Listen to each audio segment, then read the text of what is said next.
Hi, this is Bob, and today I'm going to show you how to change the inkjet cartridge on an HP 5510 inkjet printer. First of all, I'm going to lift up the lid to gain access to the cartridges. The cartridges are now out, so I'm going to decide which one I'm going to replace. I'm going to replace this one here, which is the black. So the first thing we need to do, I'm going to lift this up so you can see. There's a clip right here. I'm going to press, and that's going to pop up. Then I'm going to go ahead and just pull it out.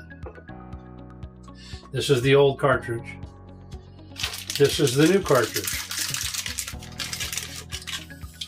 The new cartridge has a protective covering over the ink spot. I'm going to go ahead and take that off.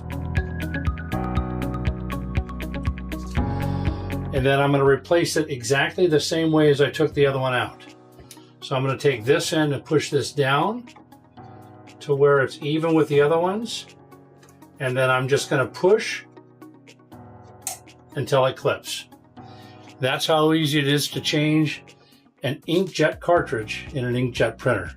Close this, and now it'll recycle and you'll be ready to go.